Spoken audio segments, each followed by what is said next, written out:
Bernie, I have 529, and I still do not see Susanna and Heather. Do you? Oh, they're not online yet.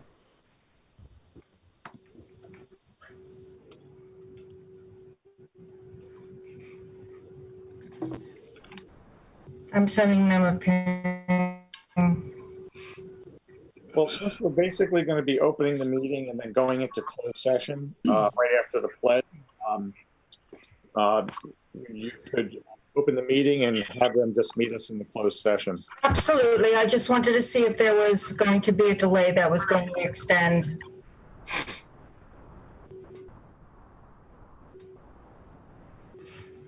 Good evening, Jeff. Hello. Hello.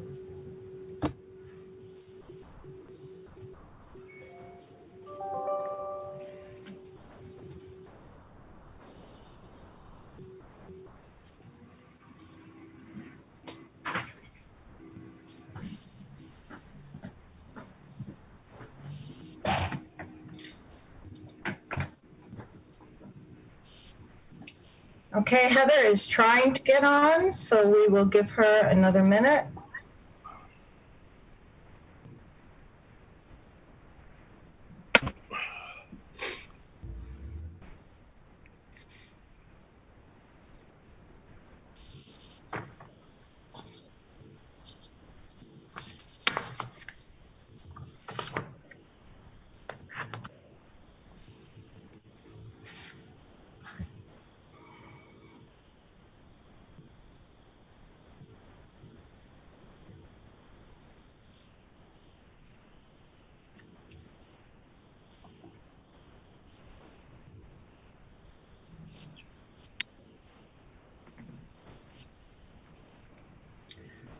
All right. It is 5:31, and as Bernie pointed out, we can start the meeting. I will let Heather and Susanna know we are starting.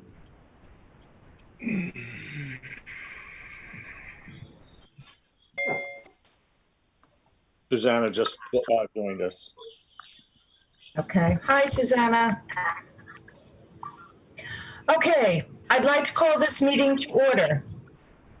Due to the COVID-19 health emergency and in order for the Board of Education to conduct its business, this board meeting is being held via video conference and streamed live on YouTube on the district website at www.ebnet.org.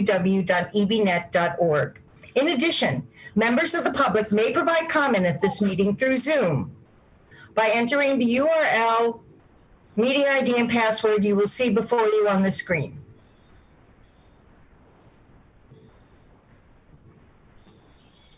Upon joining the meeting, your participation will be muted to ensure that there is no disruption to the business being conducted by the Board of Education. Thank you, Bernie.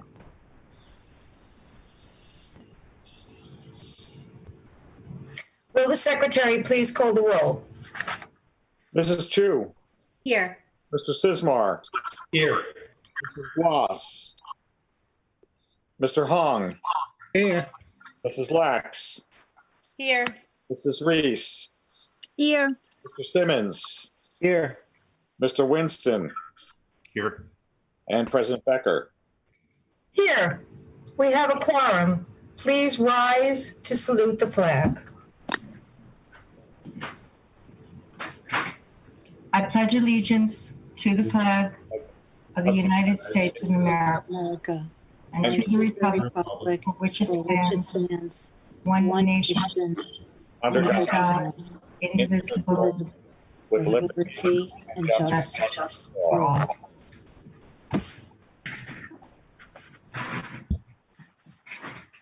The New Jersey Open Public Meeting Law was enacted to ensure the right of the public to have advance notice of and to attend meetings of public bodies. In accordance with the provisions of this act, the East Brunswick Board of Education has caused notice of this meeting to be published at the Board of Education offices. Written notice was also provided to the Sentinel, the Newark Star Ledger, the Home News and Tribune, and the Municipal Clerk of East Brunswick. All Board of Education meetings, with the exception of executive session discussions, are videotaped for later broadcast. Individuals who speak at the board's public meetings should be aware of these videotaping rules. Good evening. I'm going to ask for a motion to go into closed session. Whereas the Board of Education must discuss matters which are not appropriate for discussion in a public meeting. And those matters are as follows. Those items indicated in tonight's agenda. Whereas the length of the closed session is estimated to be 2 hours and 30 minutes, after which the public meeting of the board shall reconvene and action will be taken. Can I please have a motion to go into closed? So moved. So moved. Moved by Leroy, second by Mark. Is there any discussion? All those in favor? Aye. Opposed? Abstain? Motion carries.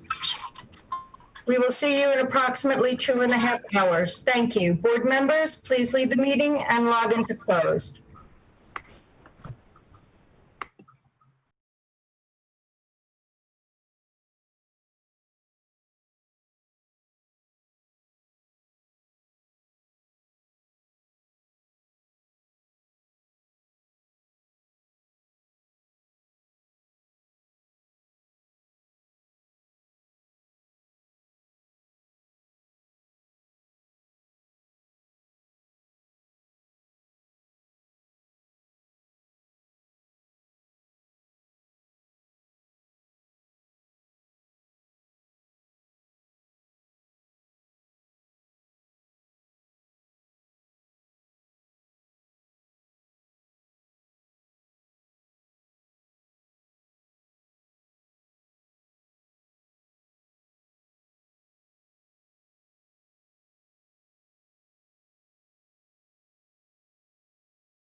AT&T has nationwide 5G? Yep. And that's faster? Faster, yeah. What is it?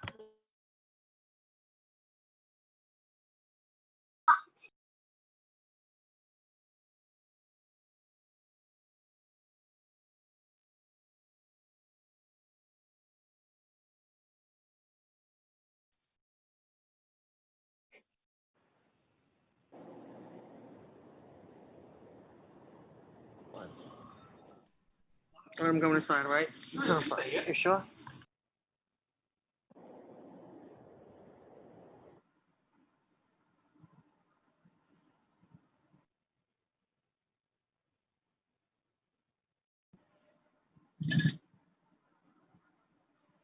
Oh my God.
I think what's hurting is because as soon as Robbie gets there, he gets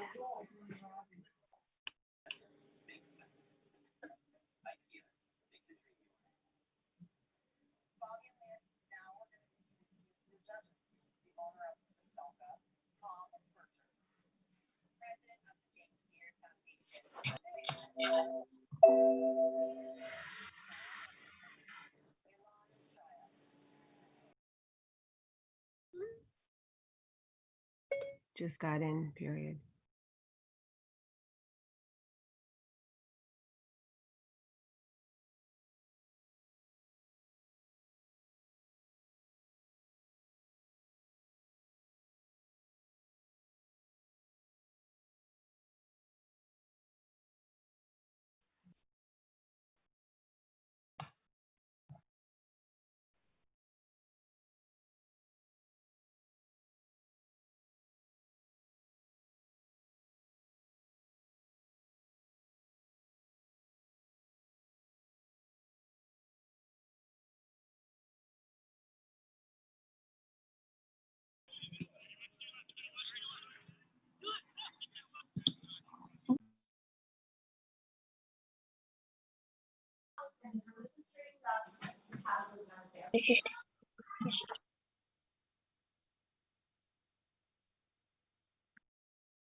Ladies and gentlemen, as you're logging into the meeting, you must keep yourselves muted.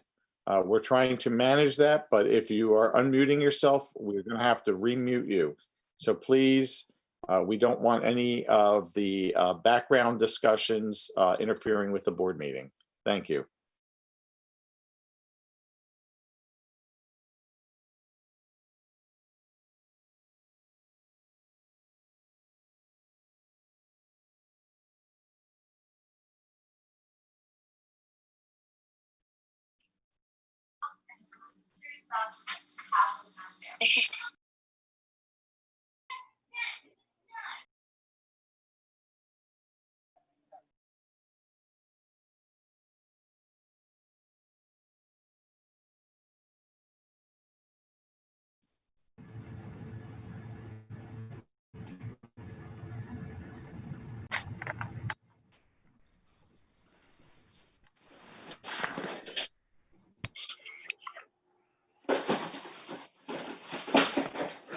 Bernie, are you on? I'm here. I've got a lot of people in the queue to come in, so I'm trying to manage that. We're going to need a few more minutes because I'm going to need another minute just to step away for a moment. I want to know if I have all my board members. I'm trying to keep track, so just a minute while I assess. 1, 2, 3, 4, 5, 6, 7, 8. Suzanne is not on. All right, we'll give it another minute and then I want to get going. Can you guys hear me? Yes. Okay, thank you. Okay, Suzanne is on. We are back in. We are going to start with the superintendent's report. Dr. Valesky. Thank you, President Becker, and good evening, everyone.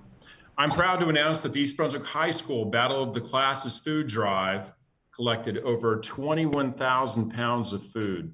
So thank you to all the students, staff, and community members who participated. Last night, I just want to clarify, last night at our YouTube town hall meeting, I mentioned during that 2-hour discussion about our summer PD, and quite honestly, some in the chat feature didn't believe me. So I wanted to share some of the elements of our summer PD that our staff participated in. This summer, 178 K through 7 teachers trained specifically on Google Classroom. 10 secondary teachers and administrators built a 5-year plan for the Canvas learning management system to outline what supports teachers will need for continual development of Canvas as East Brunswick's secondary learning management system. All curricular areas, math, language arts, social studies, science, practical arts, world language, and ESL, experienced a virtual learning environment by participating in summer staff development and made curricular adjustments to account for the virtual learning during the school year. Along those lines, specific adjustments were made to integrated language arts curriculum in grades K through 7 to adjust for the hybrid virtual learning models. 1,359 participants invested a total of 605 hours in online professional development.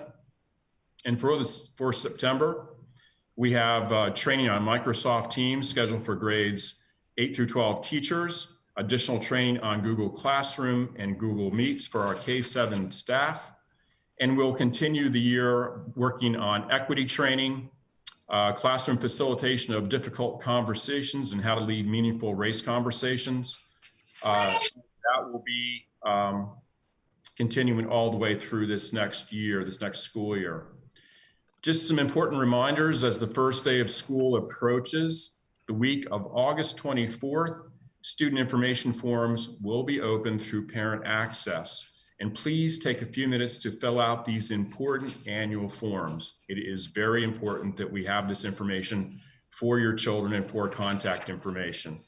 Bus passes will be available through Parent Access on Monday, August 31st after 3 p.m. I'll say that again. Bus passes will be available through Parent Access on Monday, August 31st after 3 p.m. And as always, if you don't have internet access, contact the school's main office to obtain copies of these important documents and forms.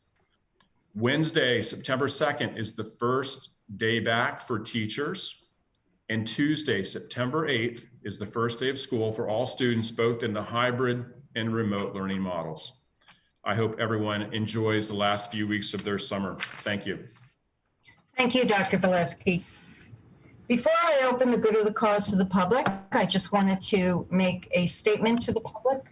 I'm glad to hear that we have so many people who are looking to speak to us tonight. The keywords there are speak to us. This is your opportunity to come as a member of the public and say what you would like to say to the board. This is not like last night. I'm sorry, I'm going to ask everybody who is on, except for the board members, to please mute yourself. I see some people are not muted and we can hear the background. Thank you, I appreciate your cooperation. I know this is a hard thing to do for everyone. As I was saying, this is not a town hall meeting. This is not a question and answer period. Some of you who feel you may not have gotten your questions answered last night and are coming here tonight to ask them, please understand. We will ask you if you have a specific question, please send it in email. I'm going to ask Victor at the end of the closed session at the end of the public portion to please give the email address, the best email address to send questions into. But I just want to set everybody's expectations straight. We're not sitting here and not commenting because we don't care. This is your time to talk to us. You also all will have 3 minutes each. Mr. Juliana, our board secretary, will be timing you. Please don't take it personally if he says you're coming to the end, you have 30 seconds left. He's just trying to let you know that you should think about wrapping it up. And I appreciate everybody's cooperation going into this. So, members of the public may provide comment at this meeting through Zoom by entering the URL, meeting ID, and password you will see before you on the screen. In order to be recognized, use the chat feature, select the Zoom meeting host, then enter and send your name to the host. You will be recognized to speak when your name is called. Individuals will be invited to speak in the order in which we have received your request. The Board of Education recognizes the value of public comment on educational issues and the importance of allowing members of the public to express themselves. In order to permit the fair and orderly expression of such comment, the board shall provide a period for public comment at every meeting of the board. Participants will be limited to 3 minutes duration. I guess this is kind of a question I don't have to ask, but I get to ask it anyway. Is there anyone who wishes to address the board? Bernie? Yes, the first individual in the queue is Lauren Broderson. Hi, Welcome, Lauren. thank you. Good evening. My name is Lauren Broderson, and I'm going into my 20th year teaching in East Brunswick. Last year was extremely difficult for me, as I know it was and continues to be for everyone connected to our profession. Like many of us, I have the perspective of being a parent as well as a teacher. I have and continue to miss my students, our interactions, seeing their faces light up when they work hard and grasp a concept or learn a new skill, and seeing their growth both academically and socially. Now September is nearly here, and I'm excited to meet my new students. Unfortunately, I do not feel it is safe to return to the classroom at this time. First, I have learned that one component of a safe reopening strategy involves the use of an effective ventilation system, which I've repeatedly heard experts agree must have at least a MERV 13 rating. However, last night, the district informed us that multiple schools are using filters rated between 8 and 13, depending upon the age of the system. Even though my school building has a newer system, it does not function properly, which is evidenced by several complaints that have been made to the faculty council by school personnel. Also, it was said last night's forum that the filters would be replaced from time to time. And I wanted to ask if you could provide a maintenance schedule for the filters or somehow let us know how often they will be replaced. Next, but still concerning the HVAC system, it is known throughout my school that the temperature in the classrooms vary dramatically, and children and staff alike regularly note how uncomfortable it is. Now, especially with the staff and students wearing masks all day, it is essential that the temperature in the classrooms be at a comfortable level. The students are going to have a hard enough time continuously wearing masks in an ideal environment, but I can guarantee that the kids will be constantly removing, adjusting, and even wiping their sweat with their masks if it is too hot in the room for them. Third, it goes without saying that a thorough cleaning and disinfecting plan is a key component for a safe return to our schools. While I understand and appreciate that everything will be cleaned more often, I have concerns about potential cross-contamination issues resulting from other teachers coming into my classroom to teach their respective special areas. These teachers will be coming after teaching other classes where they were just in close proximity to possibly 20 or more students in multiple classrooms. This can easily result in he or she passing on their exposure to whomever occupies my classroom. Additionally, has anyone specifically been designated for the responsibility of cleaning both before and after these teachers enter mine and other classrooms? Dr. Valesky stated that the strategy that has been implemented will be effective so long as everyone follows the plan. I can only speak to the 30 measures that my seconds. family has taken, which has simply been having limited contact with anyone outside our family since March. However, as the news has made us sadly aware, many are not following the rules and guidelines that have been set up.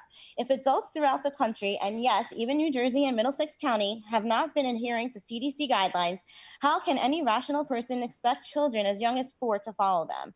Thank you for taking the time to listen to the concerns I have about returning in September. I can't even fathom the harsh yet possible reality that I can pass this lethal virus to those I love without even knowing I was ever sick in the first place.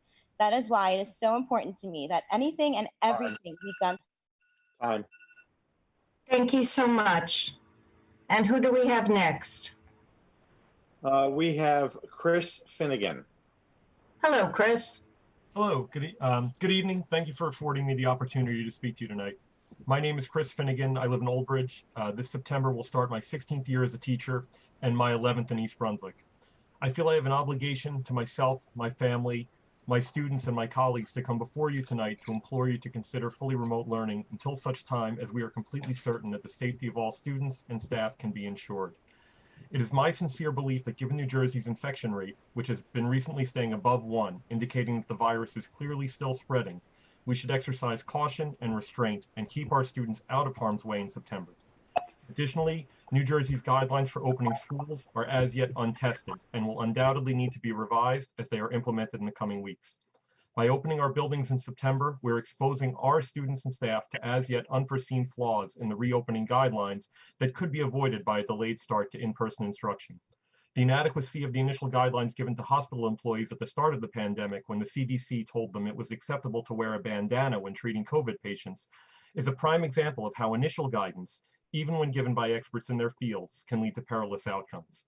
Even after employing negative pressure rooms, N95 and surgical masks combined with face shields, frequent cleaning and sterilization, HEPA air filters, and other measures, hospitals have been unable to keep their staff safe from this virus. It seems unlikely that schools will be able to adequately counter the spread of infection, especially from asymptomatic carriers. Recent outbreaks in public schools and universities show just how risky reopening too soon can be. The American Society of Heating, Refrigerating, and Air Conditioning Engineers and the EPA both recommend that buildings employ filters in their HVAC systems with a MERV rating of 13 or higher in order to combat the spread of aerosolized virus. At last night's town hall, it was stated the district buildings may be using a number 8 filter, which is meant for particles far larger than the virus with which we are primarily concerned. Additionally, our hybrid model becomes much less effective once we start to fill in the gaps in students' days and where they are when they're not in our school buildings. Daycares, before and after care programs, social gatherings, outside athletic, and other group activities will all serve as pathways of transmission between cohorts. 52% of families in the district have demonstrated that they do not believe it is safe to send their children into school buildings in September. It is likely that many of the 48% who are choosing the hybrid model are also uncomfortable, but are doing so out of necessity regarding childcare or services that they feel must be delivered in person. I sincerely hope that I am wrong. If I am, all that will have been lost is a few months of in-person interaction that can be easily made up for. The consequences of a hasty reopening are far more severe. Thank you. Thank you, sir. And who is next, Bernie? Next is Dana Zimbicki. Hello, Dana. Welcome. Hi, everyone. Good evening. I am Dana Zimbicki, president of the East Brunswick Education Association.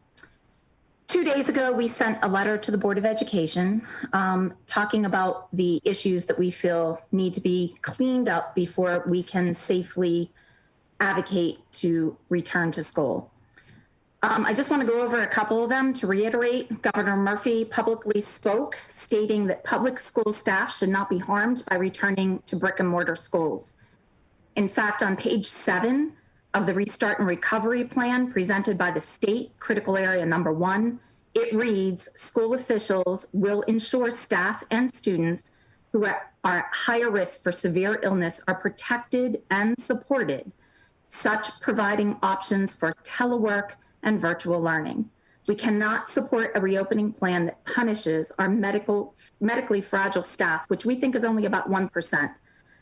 And we do believe that their job responsibilities could go towards the 50% of students who will be learning virtually. We hope that you will be supportive of this mandate from the governor. Additionally, in the Restart and Recovery Plan, Critical Area 2 does talk about, which you've heard tonight, adequate ventilation, operational heating and ventilation systems, recirculatory air and fresh air component, and the fact that those buildings, which is just the high school, that doesn't have air conditioning, that the windows can be open and there are proper screens and proper opening. Although there are plenty of documents published all over social media and the internet, we have to figure out where we're going to take our guidance from. And the association is taking our guidance from the American Society of Heating, Refrigerating, and Air Conditioning Engineers, known as ASHRAE. We were provided documentation stating that East Brunswick is using the highest MERS rated filters possible, which that was in the DOE guideline. They turn out to be an 8 and a 13. MERS rating factors, however, that effectively deal with COVID-19 particles, according to ASHRAE, the minimum can be a 13 filter, which they say is at least 85% efficient in capturing particles to protect from COVID-19. However, we have units which are only capable of 8 MERS, and ASHRAE says they are only 20% efficient at capturing these particles. MERS 8 filters are not acceptable to the association in protecting the spread of COVID-19. We did ask for locations where the MERV 8 filters were used, so perhaps we could develop another solution to ensure that we could reopen in a safe manner. We're concerned about Dana? Dana? Dana, can you wrap up in about 20 seconds or so? I sure can, absolutely. We're concerned about the high school too because they don't have air conditioning, so we just need to make sure the windows would be open and that the screens are there as well. I've spoken to hundreds of members over the past 2 weeks, and this is their main concern, and I certainly understand it. And we're hoping that the board will work in the next 12 days to meet these standards so that we can reopen.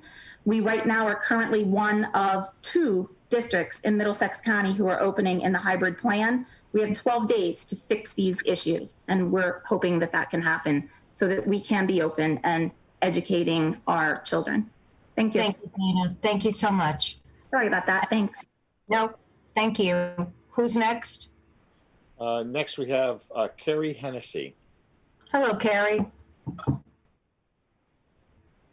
Hi, I'm an East Brunswick resident and 2 of my 4 children currently enrolled in the district. The other 2 have already graduated. I wanted to thank everyone involved in creating the best possible plan, but there's always a but.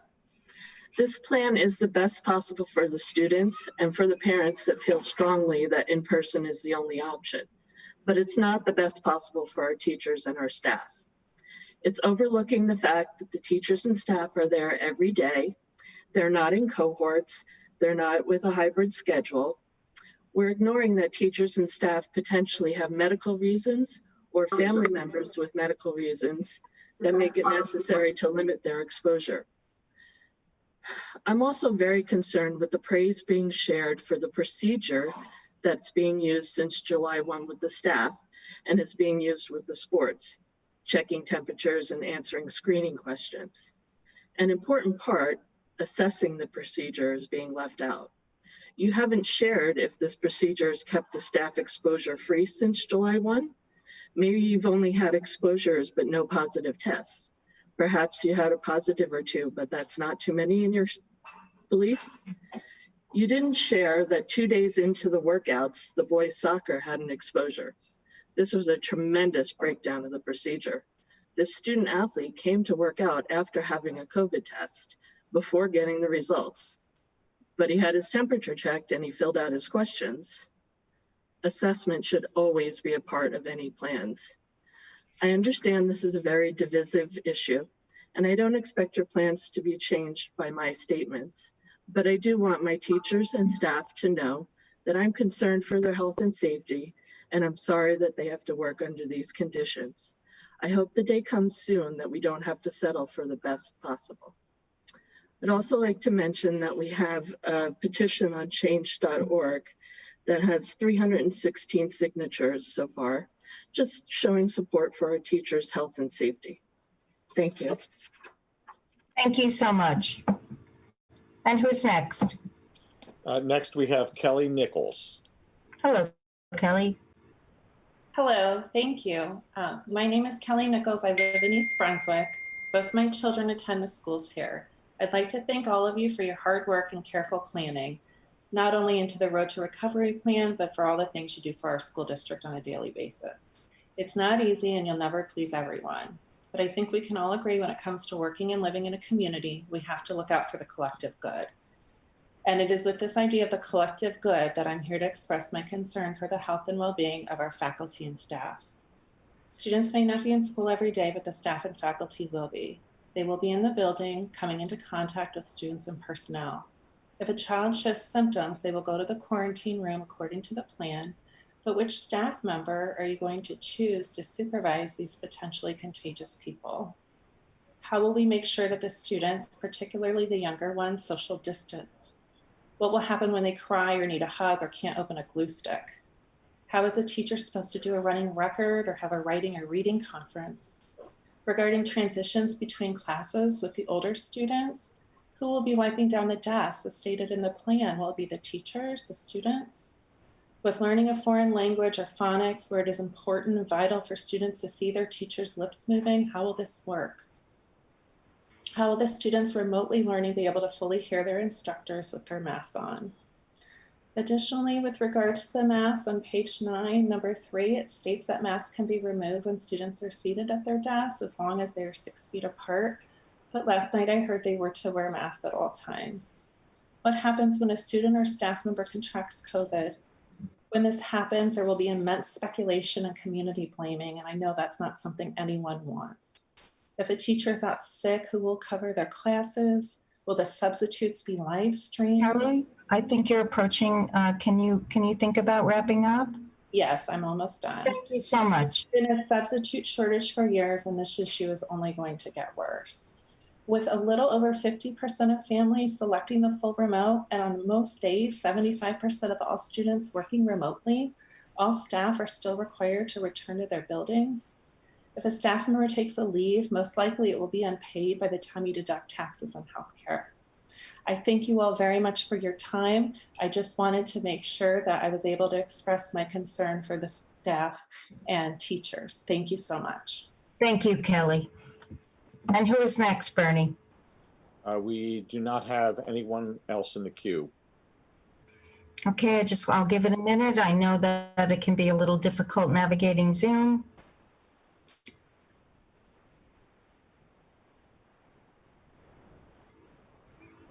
Anybody? No. Okay. Kill. I'm sorry? Someone had just unmuted themselves and then remuted. So I think that was may have been an error. Okay. Well, we just received one, Rory Reed. Okay. Welcome, Rory. Hi, good evening. Thank you for letting me speak. My name is Rory Reed, and I work with special needs children in the district for 19 years. I'm sorry, I'm trying to keep myself together. As a daily family, nothing gives me more joy than working with students during the school year. With special needs, I absolutely understand the importance of having a structured environment we are able to provide. However, I've been spending a lot of time wondering what the risk-reward trade-off is as we consider returning to school. In fact, I've been agonizing over this. Despite the relative success the state has been able to maintain, we are still very much in the midst of the pandemic. When other schools have attempted to reopen, whether colleges such as the University of North Carolina or public schools in Georgia, the results have been disastrous and almost immediately canceled. Districts throughout the state has made the decision to begin classes in all virtual format. To me, this is very clearly the prudent decision to make. While certainly not an optimal or permanent solution, we are still in the early innings of this pandemic. Treatments and vaccines appear promising with the potential for near-term benefits possibly available in a matter of months, not years. While certainly, I feel that we are rushing back to an in-class format, and doing so, the risk outweighs the reward. Why not wait a few months? Give the scientific advantage sometimes to catch up. Yes, virtual learning can temporarily disrupt a child's educational development, but the entire staff and student population get sick or worse, that will have much more dire and long-term consequences. 30 seconds. I appreciate you letting me speak. Thank you. Thank you. Thank you, Rory. Bernie, is there anyone else in the queue? Yes, we do. We now have Lene Zhang. Welcome, Lene.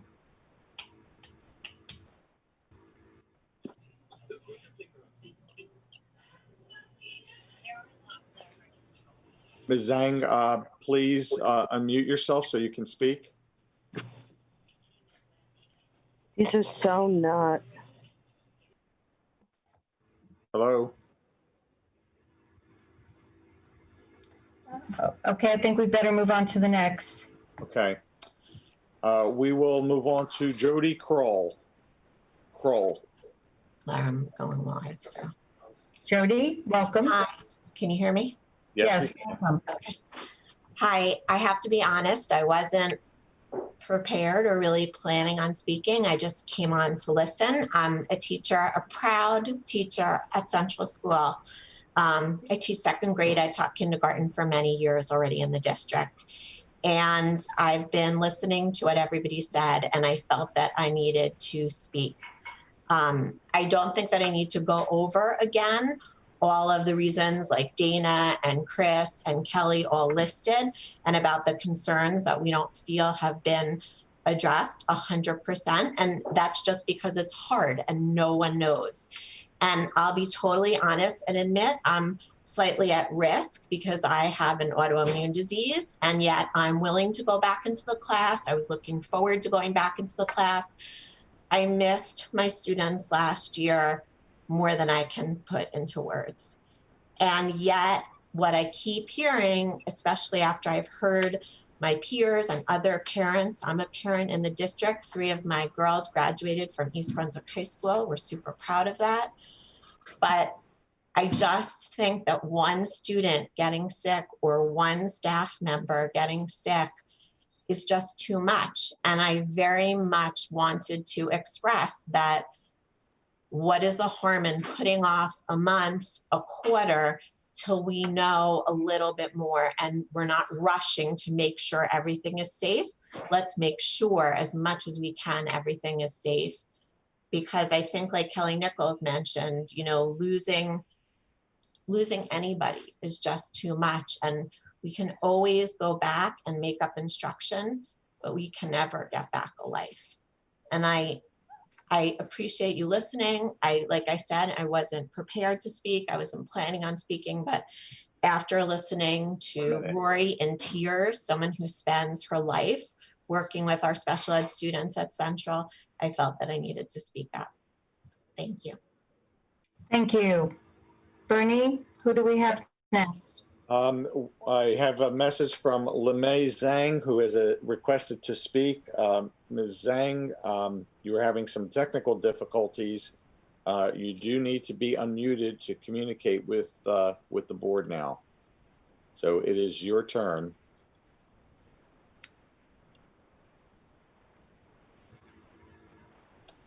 Unfortunately, if you can't unmute yourself, we will need to move on. Move on. Who's the next person? Next person is Erin Sahin. Erin, welcome.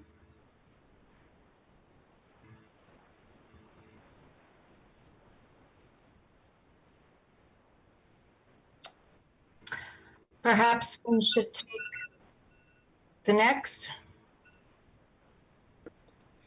This is Erin Shaheen. Can you hear me well now? Yes, we can hear you now. Yes, you have 3 minutes, sir. Welcome. Thank you. I won't need 3 minutes.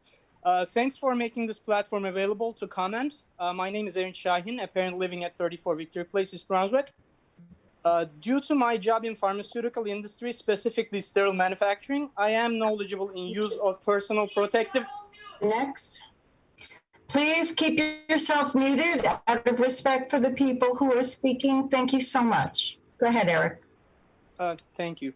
Due to my job in pharmaceutical industry, sterile manufacturing, I am knowledgeable in use of personal protective equipment within the context of aseptic operations. I feel obliged to caution the board that a safety plan reliant on use of masks necessitate qualified and validated use of face-fitting masks used by highly trained personnel. That is in contrast with use of a wide variety of masks manufactured from many different materials into many different designs used by children. This contrast triggers concerns about the success of a mitigation strategy that relies on use of masks. I'm also concerned that governance recognition of East Brunswick School District Recovery Plan may have generated a biased commitment to said plan. Thank you. Thank you, sir. Do we have anybody else? The only message I received was again from Lemay Zhang, but I think they continue to have. Well, hold on, they are unmuted now. Ms. Zhang, are you there? Yes. Can you hear me? Yes, ma'am. Welcome, and you have 3 minutes. Sure. I'm sorry about that. My name is Li Mai. Today, I want to express my concerns about the criteria the school set for math placement for 10th grade. My son, he's going 10th grade. He was not placed in Algebra 2 honor because of one criteria he doesn't meet. which is his 8th grade is final. 8th grade final is not meet the criteria, which is 90 and above. I think this criteria is wrong. The reason first, this system, this rule, I think is a rule, discourage growth and improvement. Because once you did not good in the 8th grade, that means you never can be good in your high school. You never can be enter honor in high school. So if the student in 8th grade, at the end of 8th grade, he didn't get 90 and above, it means he's done. You never have chance to go to the honor in 10th grade. So then I think the honor system should encourage students, have a motivation, set up a higher level goal. It's not just, divide student, okay, that's criteria, you go this, that's another criteria, you go to academic. Second, Dr. Saran told me this criteria is the prereq, because she said Algebra 1 mastery has a much more profound effect on success in Algebra 2 honor. So I would like to know, is there any statistic to show this is right? Third, I think we should look at students at this age, the kids, they're growing, they're in their mind and intelligent. So we should not we should not look at back. It should look at, at least the current, not at least, it's a current, means really means anything. The back doesn't mean anything. So this is I would like to get help with the board member. What should I do? I think the criteria is wrong. It's not fair for my son, just not going to Algebra Honor 2 because the 8th grade, that was 1 year ago. But this year, he got a 98 for his, I think it's 98, definitely 95. Time is up, ma'am. I'm sorry. Time is up. Okay. I think it might be helpful for this parent to speak to Dr. Boley. Dr. Valesky, what do you think? Dr. Boley, if you could contact Dr. Boley's office directly. Yes. Yes, ma'am. If you heard that, if you could call the district and ask to speak to Dr. Boley, who is our Assistant Superintendent of Curriculum, we can get your concerns addressed. Thank you for coming to us tonight. Bernie, do we have anybody else? We have one individual in the queue, Wendy Siegel. Good evening, Wendy. Hi, thank you for letting me speak. I don't have a horse in this race. My kids did fantastic with remote learning. I thank central staff, specifically Miss Alessandro, Miss Pietro, and Mrs. Sperduto. I didn't need permission from the district. My kids will be continuing to stay home because I will do my duty to keep your staff and your teachers safe. My questions and concerns are, again, that your residents didn't know anything of the plans you were submitting until you submitted them. You then finally told us in the middle of a blackout and then went on the news. Here are my concerns. Are all of your children returning to hybrid or Zoom services? Will you or do you plan to be doing daily walkthroughs to make sure that all of the safety procedures you have stated are being adhered to in all of the buildings? We also have a petition of more than 300, I'm hoping over 400 by now, trying to keep our teachers and staff safe. I'm not trying to be difficult. I am getting vilified in social media because take away our choice. Again, we have the privilege in our house to continue my children. If it means I can cut your classroom by half so that your teachers can stay safer.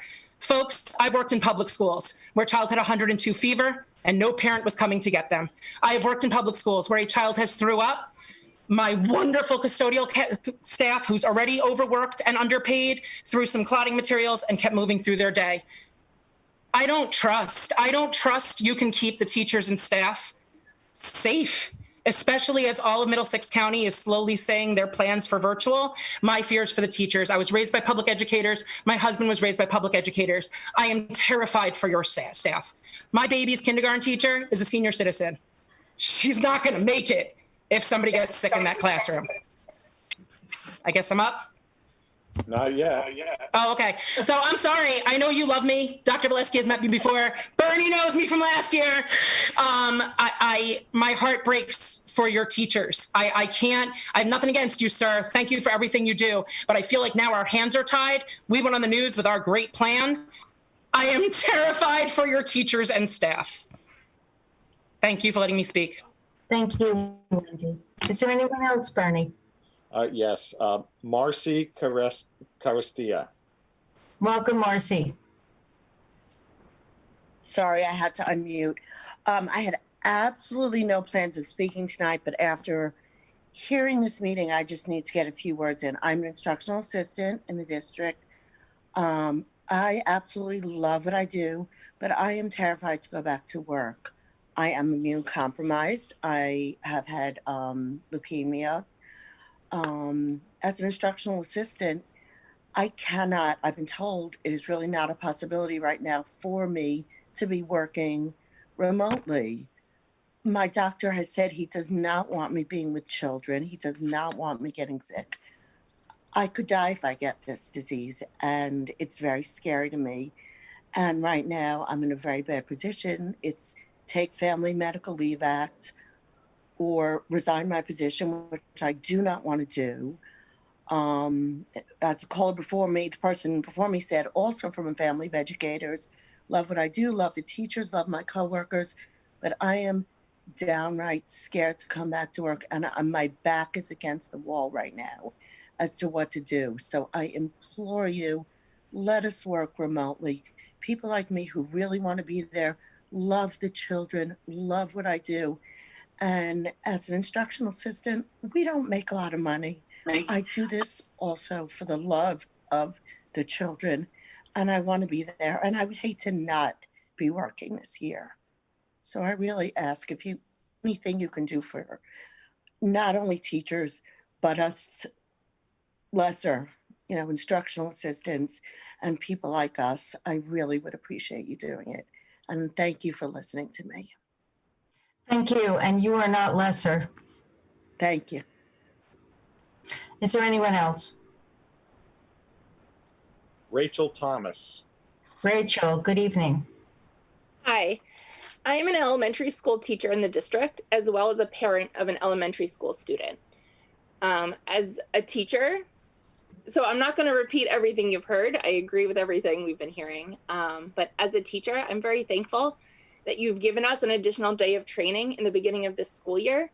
However, I want you to consider that the 3 days before school starts, to truly understand the curriculum, the expectations of us, the expectations of the students, plus new video conferencing applications and technology is simply unfair to us.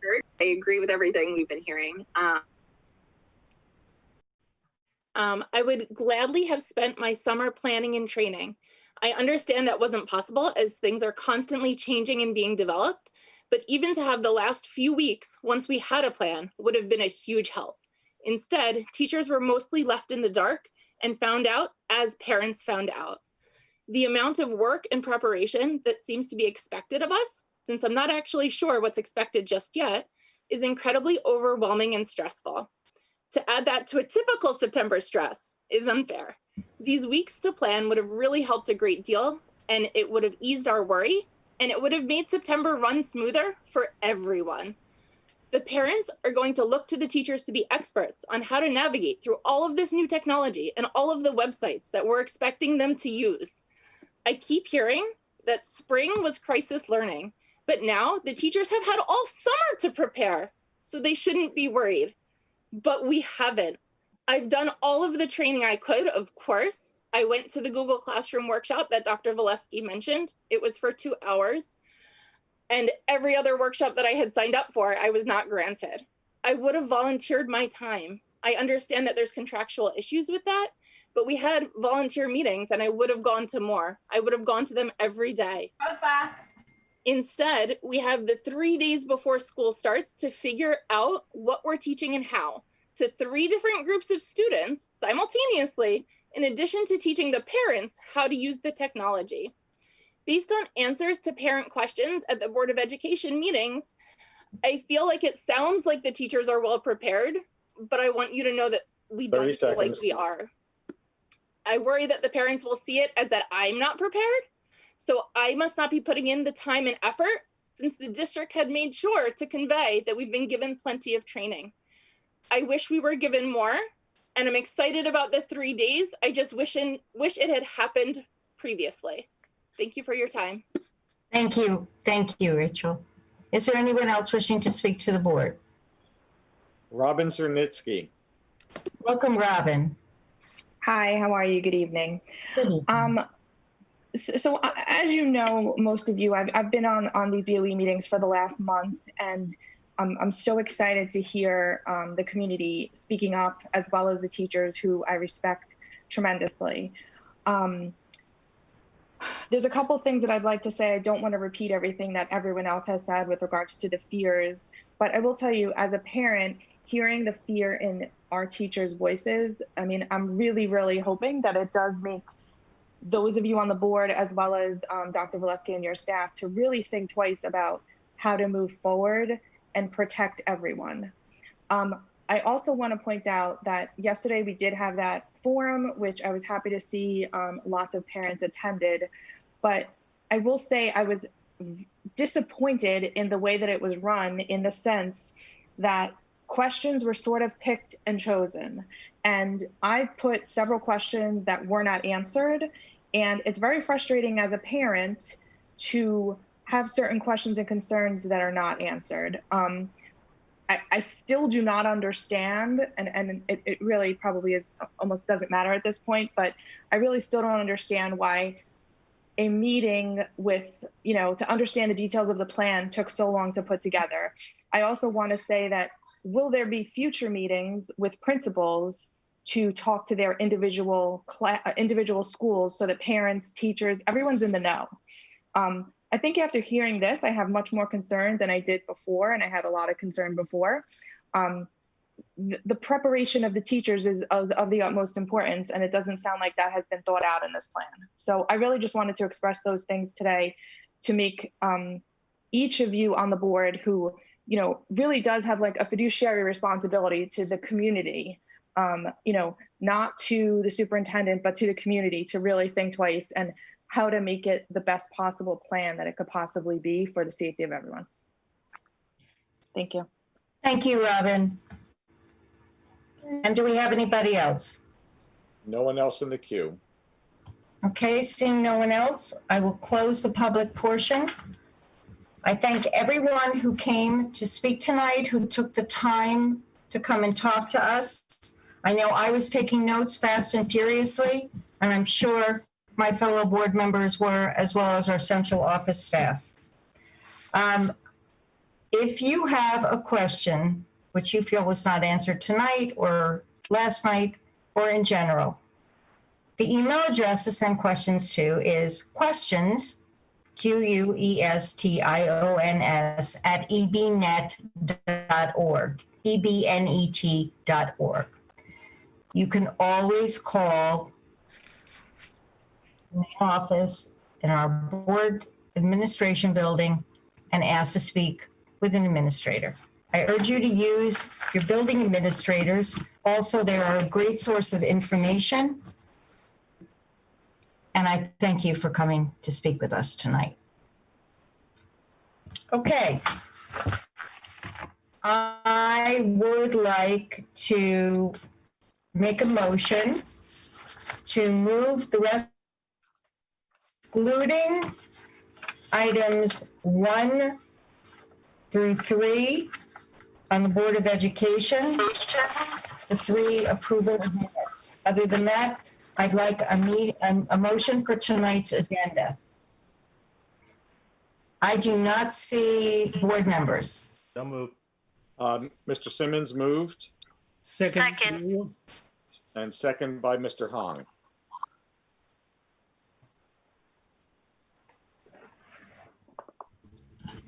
Hello? Can you hear me? Yes, we can hear you. I'm so sorry. I got kicked out. My computer didn't like the fact that I had to take 3 items off of the agenda. Okay. So we do have a motion on the table. It was moved by Mr. Simmons and seconded by Mr. Hong. Thank you so much, Mr. Giuliani. Is there any discussion? Yep. I think now you want to move, if I understand correctly, you want to move the entire agenda from here forward? Just all the resolutions, Jeff, then we will go to the good of the cause for the board. Number 4, I'd like to hear a roll call vote on that. The entire agenda will have a roll call because we do have roll call items on them. I understand, but So Jeff, you're making a motion that you'd like to separate out that item? well, right now I haven't made a motion. I'm in discussion. But sure, I'll make it as a motion to separate out 4 as a separate vote. And that is on the education agenda, Jeff? Okay, seconded by Mark. Is there any discussion? All those in favor? I need a show of hands, folks. Opposed? Abstained? Motion carried. So I'm going to ask for a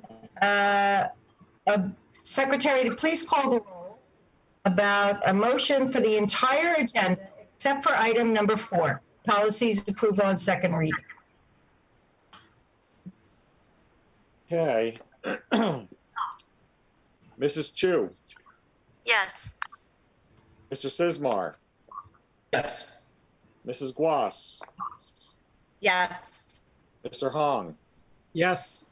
Mrs. Lex, Yes. Mrs. Reese, Yes. Mr. Simmons, Yes. Mr. Winston, Yes. President Becker. Yes, motion carries. And again, I'm going to ask those who are still with us to please keep yourself muted. Greatly appreciated. On the item requested separated out, item number 4, policies approval on second reading. Can I please have a motion for this item? So moved, Jeff. Moved by Jeff. Second by somebody. It's just a second. Second. Second by Mark. Thank you. Is there any discussion? Yes, I do. Right here. Okay, Waiting to be recognized. Thank you, Becky. no problem. Yeah, I wanted to separate it out in light of the 13 people who just spoke. I think it deserves separate cover. And for those who don't know, this is the second reading on the Department of Education published The Road Back to Recovery. And for those who haven't seen it, it's in the agenda. And I appreciate the opportunity to have this voted on as a separate piece. So thank you. Okay, anybody else? Before I ask the secretary to please call the roll? Mark? Yeah, I also heard the public tonight. I heard the public in the town hall meeting and former Board of Ed meetings. I think Dr. Valesky and his team did an excellent job with constructing the restart and recovery plan. And when it was submitted, that's when the governor said we must have some type of in-person instruction. Our plan was submitted, approved by the county superintendent, and post that is when the governor said that districts could go to an all remote under certain circumstances, which are still, I think, kind of vague from the state. I don't think the state guidance was there. I think our team did an excellent job doing the best that they could. And, you know, there are portions that don't take everything into consideration from the state side for safety. But I do support Dr. Valesky's efforts. And I know he cares about the residents of East Brunswick and the staff. Thank you. Thank you, Mark. For those of the public, the motion that we are discussing and we'll be taking a roll call on is that based on New Jersey Department of Ed guidance, certain areas of the district required a board policy to be in line with their recovery plan. Rather than revising 6 or 7 policies at this time, the adoption of the single policy addresses the New Jersey Department of Ed's mandated guidance. When the pandemic is over, this one policy will be abolished. So will the secretary please call the roll? Mrs. Chu. No more discussion? I'm sorry? I didn't know if it was just Mark and I. You didn't ask any other. Anybody else? I thought I did. So sorry. Anybody else? Mrs. Seeing none, will the secretary please call the roll? Mrs. Chu. Yes. Mr. Sismar. No for 1648, which is the Restart and Recovery Plan, but yes for 1648.02, which allows remote learning options for families. Bernie, can we separate? It's noted. I Okay. noted it. It's fine. Just want to make sure we're in compliance, that's all. Thank you. Thank you, Mark. Mrs. Guas. Yes. Mr. Hong. Yes. Mrs. Lax. Yes. Mrs. Reese. No, as Mr. Sismar remarked. Could you specify, please? I don't have the number in front of me. Barbara, if you wish to vote as Mark did, he indicated no on policy 1648, Restart and Recovery Plan, and yes on policy 1648.02, Remote Learning Options for Families. Thank you. Is that what you wish to vote? Yes, thank you. Okay. Noted. Thank you, Barbara. Mr. Simmons. Yes. Mr. Winston. The same as Mr. Sismar. 1648 Restart, I vote no. 1648.02, I vote yes. And it is my belief that none of this should be considered based on the date of June 26th. There have been multiple revisions. Mr. Winston, I'm sorry. This is really a roll call vote. It's not the time for a comment. I apologize. President Becker. Just putting my vote in. Thank you, Mr. Chair. President Becker? Yes, motion carries. Thank you. Now brings us to committee reports, information items, and for the good of the cause for the board. Does anybody have anything they wish to bring to the board tonight? Yeah, Mrs. Becker?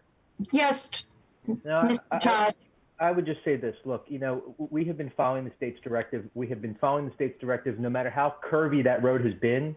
And Dr. Valesky and the administration has done an incredible job responding to that. I just urge if anybody from the state is on this to just have a state mandate to go remote for a marking period, a semester.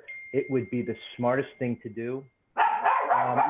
Sorry for my dogs there, but you're leaving us with little choice. You've given us direction, we followed it, I get it, but it would be a really good idea if the state would just go virtual, that's all.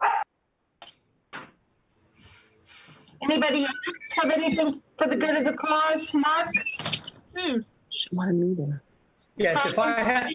Mark, before you speak, I'm just going to ask people to please keep their phones muted. Thank you so much. Mark? When I got on the board, I always voted for the safest option for the children. It included bringing armed SSOs in the schools and some other controversial issues that I've always voted for the safest option.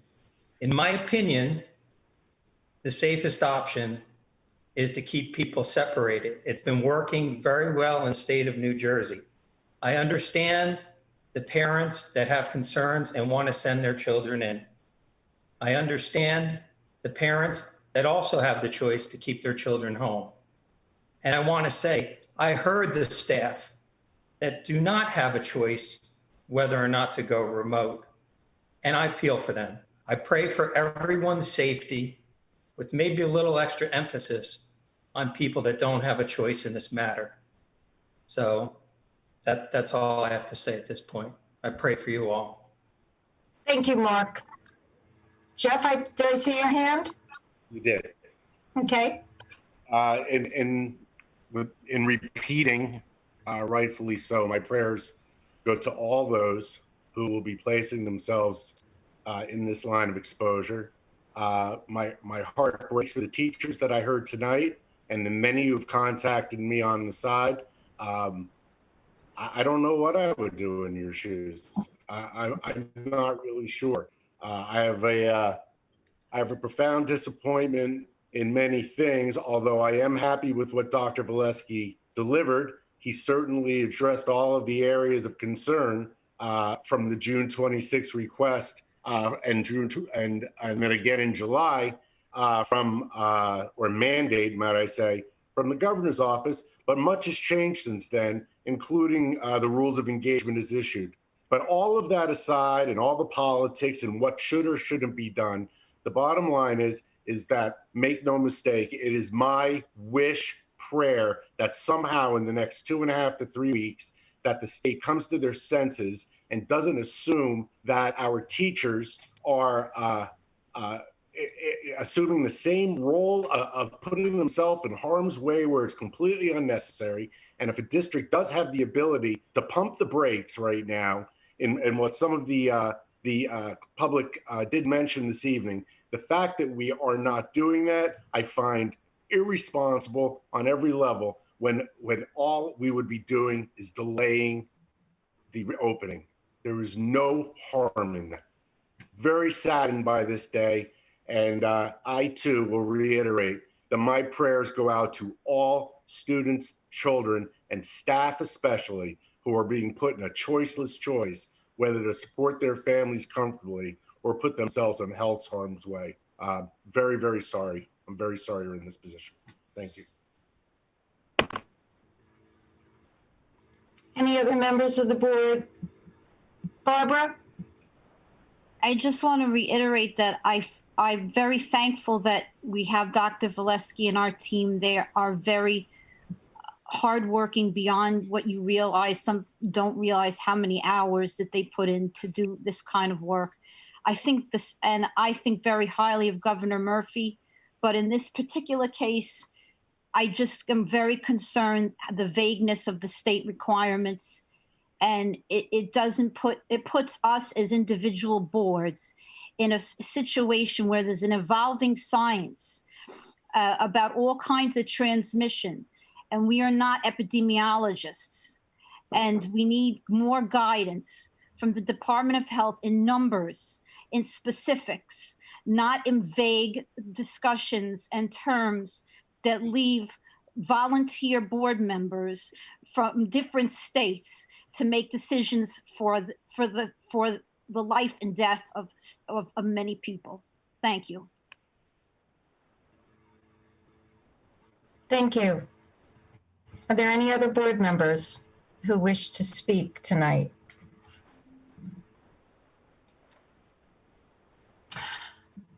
I wanted to say that I think I can speak safely, no pun intended, for the entire board, saying that everyone in our community is in our prayers. I'll extend that to our country. I too have been hearing from a lot of parents and teachers.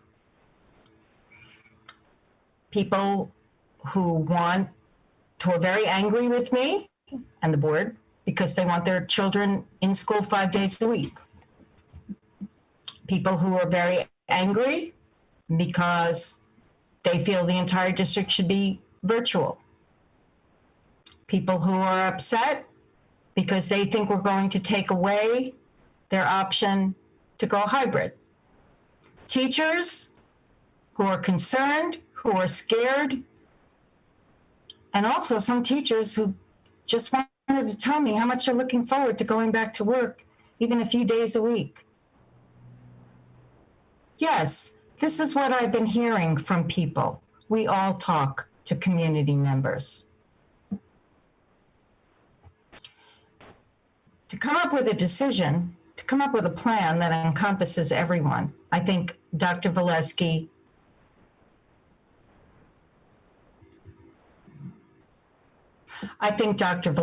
said it well.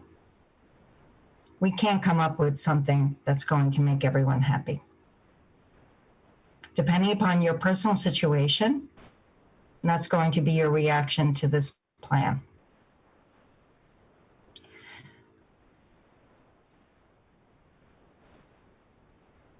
I applaud the parents, students, and staff of this district for continuing to have commitment, compassion for themselves, for their colleagues, for their students, the parents for the sacrifices they make.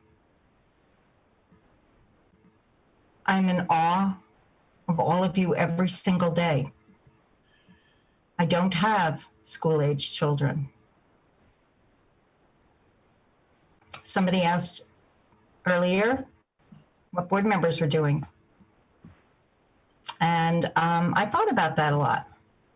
And it's kind of an unfair question for me to answer because I would be saying what I think I would have done because my kids are, somebody is, one of them is in his 30s and the other is a millennial smack in his 20s. So my kids are out of school. However, I thought long and hard about this and I thought that I have one child who I would have given the choice to, such he was the student he was. And I have another child that I absolutely would have sent to the hybrid program. So that's my answer. Again, is it fair of me to give an answer on something that I'm not being asked to say today? No, but I wanted to answer anyway. So we leave you all tonight with our hopes and prayers for a safe start to school. Are there any other members wishing to speak? Seeing none, I don't believe we have a need to go into closed session. Marnie? Nope, not at this time. Okay, so can I please have a motion to adjourn? So moved. Moved by Jeff. Anybody want a second? Mark. Second by Mark. Thank you. Any discussion? All those in favor? Aye. Opposed? Abstained? Motion carries. Good night. Thanks for joining us. Stay safe. Everybody try and be safe.